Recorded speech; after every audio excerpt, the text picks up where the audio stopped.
Hi everyone and welcome to your midweek astrology update brought to you by 1millionnights.com.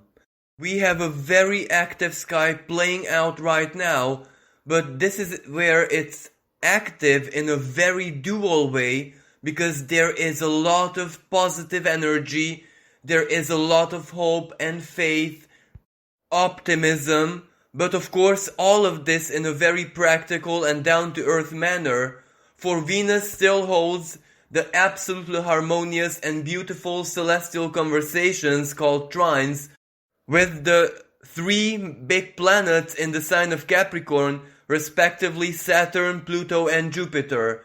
Today specifically, it is her trine with Pluto which is the strongest and most exact, and this kind of represents the completion of really powerful inner and outer transformations which can actually manifest in physical reality.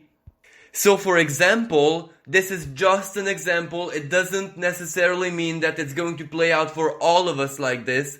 If someone is looking for a very powerful closure, let's say they wanna end a job, a career, but their circumstances just enslaved them, it just didn't make it possible for them to quit, or they might want to exit a relationship which was really depressing, but because of external circumstances, for example finances or sharing a house, etc., it simply wasn't possible. This is where the hand of fate can somehow offer help in order for those closures, for those terminations to complete themselves, giving these individuals a greater sense of freedom and restoring their hope for the future. Because even though it is a closure and a termination, where one door closes, another one opens. So it can be really positive and feel like a breath of fresh air. But of course, this energy can play out in a totally different manner, where both Venus and Pluto are about money, financial power, or earthly power. So for some people, this is where resources or any kind of expression of earthly power just reaches them and enables them to accomplish their wills, their goals, their desires, or at least it gets them out from a really tight and unfavorable, unfortunate situation. And last but not least, this can also represent fated relationships, fated encounters. In a very quantum manner of speaking, what you seek also seeks you, and if this is something karmic, well then it's that much stronger and that much more influential. But of course we cannot ignore the other trines as well. So Venus with Jupiter, the higher and lower benefic, so bestower of blessings, it can mean good fortune, a turning of the wheel of fortune in our favor, even if it seems hopeless. Or Venus together with Saturn, karmic rewards, karmic harvest, harvesting the fruits of your labor from the past, and sometimes even karmic justice from the distant past. And speaking about the past, at the same time, Mercury retrograde is opposing its higher octave Uranus, Mercury being in the highly mystical, transformative, alchemical sign of Scorpio. So this can mean that people or certain kind of energies, karmic patterns from the past return in order to find completion, and Venus's trine with Pluto can benefit this energy that much more. So in other words, sometimes the solution, the miracle, the unexpected turnaround of events actually sources either from the past or the distant past. And also Uranus is the planet of shocks, the planet of surprises. It shakes everything that it touches. So even though a lot of people are in really tight situations right now, especially because of the global crisis, the economic part of it, the political part of it, the social part of it, there is always a chance with this very active Uranus for a miraculous solution or something unexpected to change our situations, especially if it opposes Mercury in the sign of Scorpio, which is basically our unconscious minds. So sometimes it is actually our own unconscious energies, the great creative power locked within our unconscious minds, that can activate right now, especially through dreams, and our conscious state isn't that very active, and it can trigger powerful manifestations. Uranus is a very quantic force, so Uranus has nothing to do with what we believe. It doesn't have anything to do with our emotions, neither our traumas and our limitations. So this is where, even if we have a lot of pain and, psychological blockages inside of us, we can just cut through all of that, and voila, the miracle is already born. But of course, the downside of this energy is that it's highly uncomfortable. There are a number of different ways how this energy can make us feel. One of its usual manifestations is a heightened state of anxiety, of excitedness, where our minds just cannot rest, and it doesn't have to have anything logical, rational to do with it. It can just be a state which persists. Another way that this energy can manifest is through dreams. This is where, during this Mercury retrograde period, we can have really, really profound, powerful, but also unusual, weird dreams that simply don't make any sense. And we can wake up feeling more tired than when we went to sleep. And for those of us who are into mysticism, well, this is the time when we can have really powerful prophetic dreams, premonitions. This is where the universe can speak to us directly through dreams and visions, because not only is this scorpionic energy very active, but at the same time Neptune, from its home sign of Pisces, which has also so very much to do with our unconscious minds, speaks in a sextile, a harmonious celestial conversation with Jupiter and Pluto, and that can also activate a totally different kind of unconscious energy, which basically creates a bridge between us and the divine intelligence. So this is definitely a period for very powerful synchronicities, very powerful prophetic states of being, when the universe communicates with us through absolutely everything. Inner elements, for example, dreams, visions, emotions, feelings, déjà vus, nostalgia, or external elements like synchronicities, a song, music, especially music, because Neptune in its home sign of Pisces is all about artistic expression, and music is one of its most relevant symbolism. So maybe a song can just pop into our minds, into our heads, and it plays over and over again, and the lyrics of that song can be really, really suggestive of what the universe would like to tell us, or what is about to take place in our lives. Whenever we have such a very active Uranus, and both of the planets which are responsible for communication and the mind are linked together, as in Mercury and Uranus, even if it's a conversation of tension and opposition, it doesn't matter, because the universe still communicates with us through every single possible mean.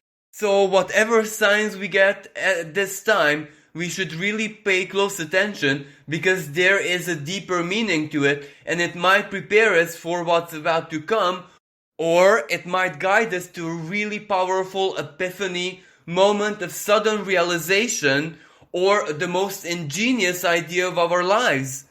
And it can also have a financial element to it, because the sign of Scorpio is also about money and finances and what we share with other people and contracts and business ideas, etc. But even though all of this definitely leads to a positive outcome, to solutions or unexpected turnarounds for the better, it may not feel very comfortable right now, because this is a very strong chaotic energy, and when chaos affects the mind, well, it can make us feel like we're living in an episode of The Twilight Zone. This is where everything feels weird, everything feels almost supernatural, as if we have entered into a very mysterious and unknown dimension where things don't work the way they used to work, and also even ourselves and everyone in our lives may act very, very strangely, and that can add to the confusion and this unusual series of perceptions, so to speak. Now, speaking about other people, the sun in an erratic degree of the sign of Libra is a little bit uncomfortable because it still holds the squares with Saturn and Pluto, and even though this energy is not as strong anymore, it can still challenge our relationships, especially that we might have a feeling that we cannot trust anyone really, that we're truly alone in our lives, that everyone is just serving their interest and there is no real compassion and love in the air. It can really make us second think the intentions of certain people in our lives, even our partners.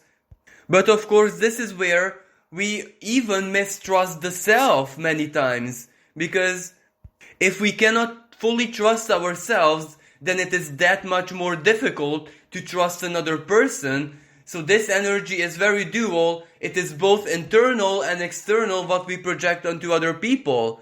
But of course, this is just setting up the stage for what's about to come, because towards the beginning of November, Mercury retrogrades back into the sign of Libra, and it is there when it holds a square with Saturn and Pluto, and that can mean really angry words. That is when we actually express whatever we feel right now, and we might challenge a lot of people, or challenges from other sources might enter into our lives. Now, of course, this represents the same thing on the world stage, especially that in the US, it's approaching election day, and it is going to take place under a stationary Mercury. So that means that either there's going to be delays, or there is going to be a lot of confusion, or a massive clash of opinions, which can really, really affect everything, the whole election process. And since Mercury in the sign of Libra is going to be squaring Eris, planetoid of discord, well, that can mean protest and, people expressing their dissatisfaction with the whole election process and whoever was elected. Now, at the same time, Saturn holds a trine with Algol, a rather negative fixed star at around 26 degrees in the sign of Taurus, and usually this is a star which a lot of astrologers, especially astrologers of all times, feared because it represented really negative energies. And whenever the great malefic Saturn and this very feared demonic star meet in this manner, well, it can truly mean the fall of big leaders. So we have to pay close attention to whatever is happening on the world stage around this time. Now, there is another uncomfortable energy in the sky where dark moon Lilith, which isn't really a planet, it is just a fictional point, entered the sign of Taurus in critical degree, meaning 0 degrees, and this can mean that we are really, really fed up with anything virtual. It can represent, conversations, a way of learning, education online, social media, the internet, television, and most of all, social distancing, because the sign of Taurus is all about the 5 senses. So we really, really want to be able to enjoy life physically right now. And Lilith in the sign of Taurus is about the pleasures of the body. So we need a hug, we need a kiss, we need an embrace, we need a face-to-face conversation, we need to see in real life the gestures, the mimics, the way of expression of the other person. And the fact that we are not able to, or we are limited, can really, really agitate us and make us feel really frustrated. And of course, Lilith in the sign of Taurus is also about showing off, but it doesn't have to be understood in a very negative manner, because all of us, every human being wants to show off something that they possess, something that they're good at, all of this. Especially so when Lilith is in the beginning of the sign of Taurus, but because of the social distancing, the limitations, the COVID situation, and it doesn't necessarily have to be, external limitation. It can be basically our own rationality, where we know we are not allowed at this time to go out and socialize and party, etc., because we might, get the disease, or other people might perceive us as ignorant and inconsiderate. So whatever we are proud of, whatever we might potentially want to show off or, share with other people, has to be internal. And at this time it can be really, really uncomfortable because we had so much of this. But this energy is going to be the most uncomfortable for those people who really enjoy and love physical contact, like a hug, a handshake, simply being able to physically be present among other people, because, humans are social creatures.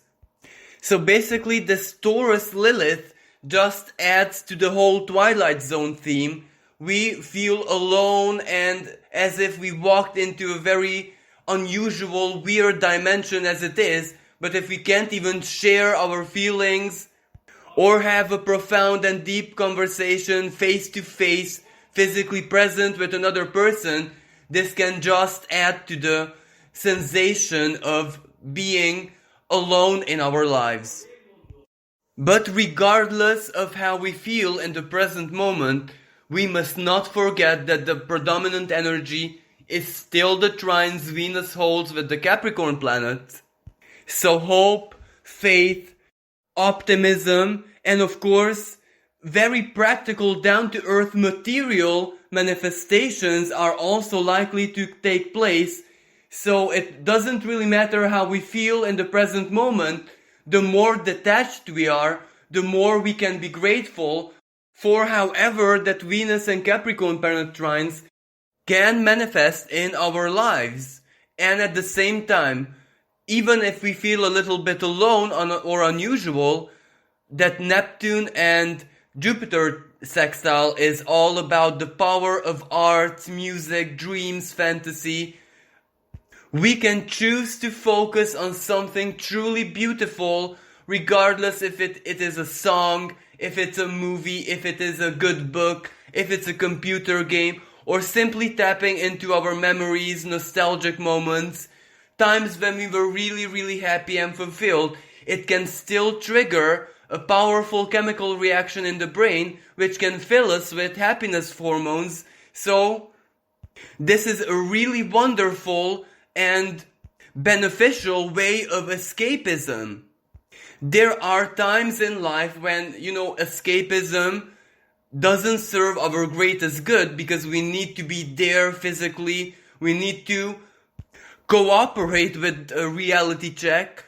But right now, that reality check, having to look at life and everything from a grounded perspective, is almost forced upon us by the Venus and Neptune opposition. So that is the energy which basically anchors us in physical reality. And whenever the anchor is way too heavy, and whenever we really don't want to be pulled to the bottom, then through dreams and music or arts or whatever can make us feel a little bit better, a little bit happier, a little bit not so present in the thickness and density of 3D, so to speak, well, that is a good idea to use to make the anchor a little bit lighter and allowing us to get to the surface from time to time. And of course, this is also a powerful alchemical energy because basically everything in life is a matter of perception. It is basically just a daydream that we are living. The more intensely we are living this daydream, the bigger the chances that it can somehow influence our reality in a way that that daydream, one way or another, maybe symbolically or maybe actually according to our expectations, plays out in our lives, at least in our personal sphere. Well, thank you so much for listening. I do hope that you enjoyed it. And remember, if you'd like a personal reading, just log on to 1millionnights.com and find your dedicated advisor. Wish everyone a blessed and magical day. Until next time, bye for now.